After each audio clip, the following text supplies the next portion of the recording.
AIMIM प्रमुख और सांसद असदुद्दीन ओवैसी ने एनसीपी के दिग्गज नेता शरद पवार पर एक ऐसा बयान दिया जो एक बार फिर महाराष्ट्र की राजनीति में गर्माहट ला गया।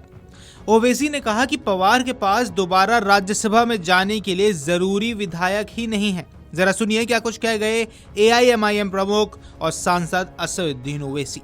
शरद पवार साहब का राज्यसभा टर्म कब तक है? मार्च। कौन से मार्च? हाँ, उसके बाद उनके पास ताकत कहाँ है? उनके अलायंस में इतने एमएलए कहाँ हैं? अगर वो जाते हैं तो कैसे जाएंगे? ये तो उनको पूछना चाहिए, आपको पूछना चाहिए लोगों को। नहीं, अगर वो दोबारा राज्यसभा जाएंगे पवार साहब तो कैसे जाएंगे?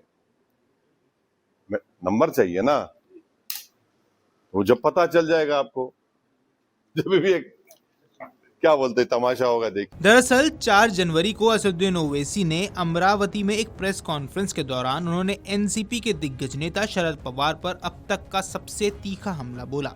ओवैसी ने दावा किया कि शरद पवार का संसदीय भविष्य अब खतरे में है। उन्होंने कहा कि पवार के पास अब राज्यसभा में दोबारा एंट्री पाने के लिए जरूरी संख्या बल यानी नंबर नहीं बचे हैं। मार्च में उनका कार्यकाल खत्म होने वाला है। ओवैसी के मुताबिक महाराष्ट्र में बदले हुए सियासी माहौल ने पवार की संभावनाओं को कमजोर कर दिया है। उन्होंने तंज कसते हुए कहा कि मार्च के बाद पवार साहब का क्या होगा ये देखना एक तमाशा होगा। हालांकि आपको बता दें, इस साल राज्यसभा में 72 सीटों पर चुनाव है। राज्यसभा चुनावों का महत्व इसलिए भी ज्यादा है क्योंकि इसमें कई नेताओं का कार्यकाल खत्म हो रहा है। इनमें केंद्र सरकार के मंत्री एवं विभिन्न दलों के प्रमुख नेता भी शामिल हैं। अगर मंत्री फिर से चुनकर नहीं आते हैं तो उनका सरकार में रहना मुश्किल हो जाएगा और अन्य प्रमुख नेताओं के लिए भी दिक्कतें बढ़ जाएंगी।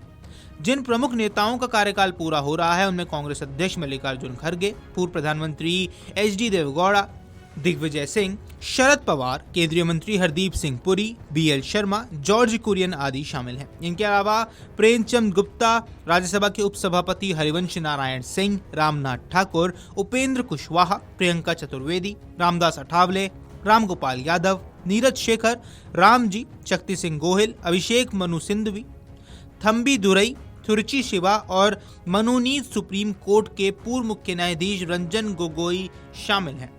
सबसे ज्यादा 10 सीटें उत्तर प्रदेश में रिक्त होंगी। 2026 में जिन 72 सीटों के लिए चुनाव होगा उनमें अप्रैल में 37 सीटों के लिए, जून में 23 सीटों के लिए, जुलाई में 1 सीट के लिए और नवंबर में 11 सीटों के लिए चुनाव होने हैं। अप्रैल माह में जिन 37 सीटों के लिए चुनाव होंगे उनमें असम, बिहार, छत्तीसगढ़, हरियाणा, हिमाचल प्रदेश, महाराष्ट्र, उड़ीसा, तमिलनाडु, तेलंगाना, पश्चिम बंगाल शामिल हैं। जबकि नवंबर में होने वाले 11 राज्यों के चुनाव में सबसे महत्वपूर्ण उत्तर प्रदेश की 10 सीटें रहने वाली हैं।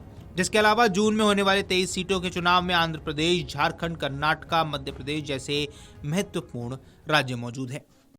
अगर आप ये वीडियो YouTube पर देख रहे हैं तो हमारे चैनल को सब्सक्राइब कर बेल आइकन दबाएं और Facebook पर देख रहे हैं तो हमारे पेज को लाइक करें।